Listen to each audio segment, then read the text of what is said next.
Hi, everyone. Welcome to our market update. My name is Vinnie, my co-host over here, David. Nice to meet you. This is our market update. We do this every Monday and Friday, so twice a week, at the beginning of the week and the end of the week. So it's getting to the holiday season.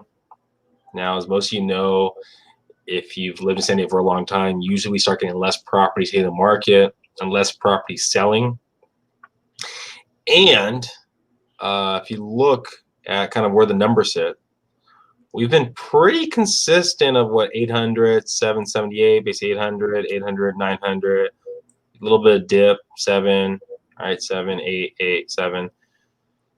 Sold properties still sitting right there, pretty consistent. Now remember, escrow takes about 30 days, 20 days, somewhere around there. It can take less of a time frame. So these are going to be a little bit kind of backdated a little bit on that. Yet we're getting less properties hitting the market, right? We've been at 1,000, 900, 800, 7, 6. So it might be getting even tougher if you've been looking to buy out there across the board in purchasing. It might get a little bit tougher. So know the separate markets. If you watched our Fridays episode, you'll know the detached market under 700,000 is probably the most aggressive in San Diego County. Well, in the downtown market, it's probably one of the more relaxed condo markets. That right there, we have inventory probably close to about 3 months of inventory. If no other properties on the market at the rate that they're selling, probably 3 months. In the 700 and under detached market, we're probably looking at it a week and a half. So by knowing the separate markets, that's going to help you out. Now this is under 700,000 market. We're seeing that slow dip in that area too.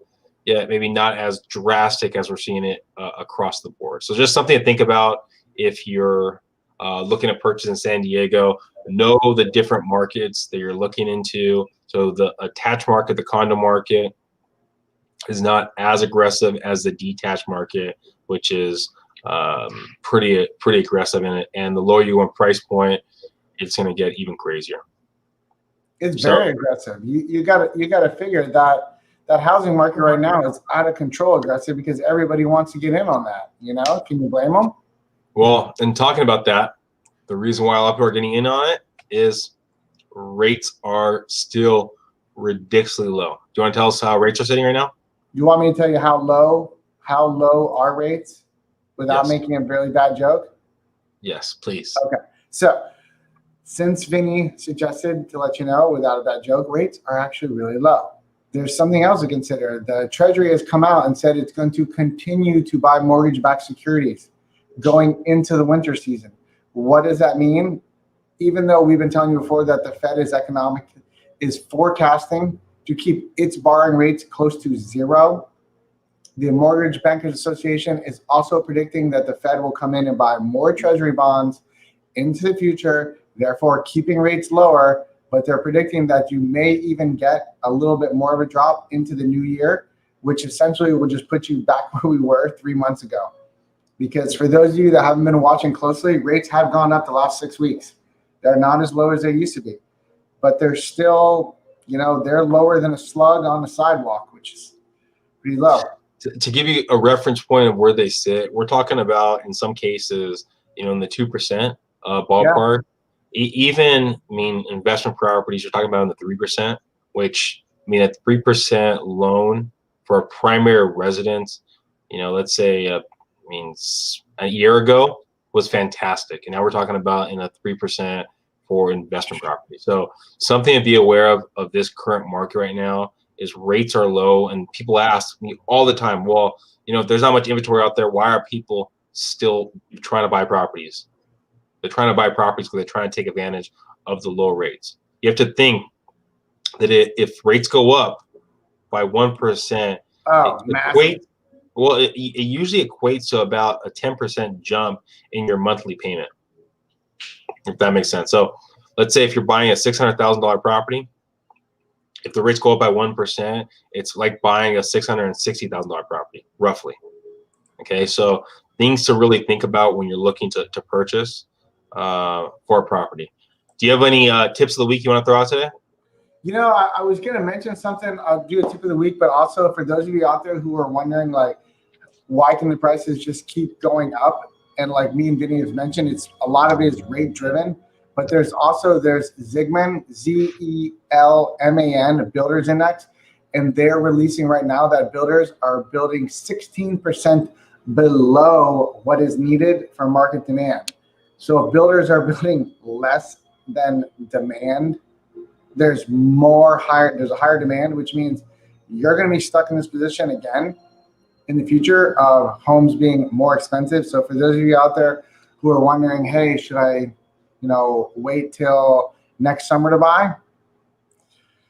Chances are rates will be low, but chances are you're probably going to pay more. And then, as far as let's look at tips of the week, for those of you out there who are thinking about solar, not all solar companies are equal. I'm mentioning this, and full disclosure, it's only because 2 of my clients recently called me and have been complaining about their Tesla solar-powered houses that have been broken for 5 months. If you're going to buy solar, do your homework. Look and make sure it makes sense for the amount of kilowatts you generate, and look at your average bill before purchasing your system. Some people make sense, some does not. So don't just think solar all the time is the best thing for everybody.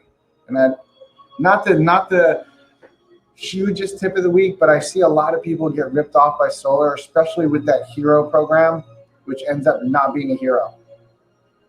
Yeah, no, That's a lot. Yeah, be careful if you're adding on. I mean, I get that question too, where it's like, if I add solar to my property, is it going to add value? Reality is,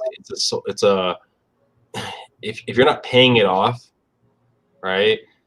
I mean, how much value is really going to add? If let's say you're in the early stage of the lease, it really is not going to add that much value.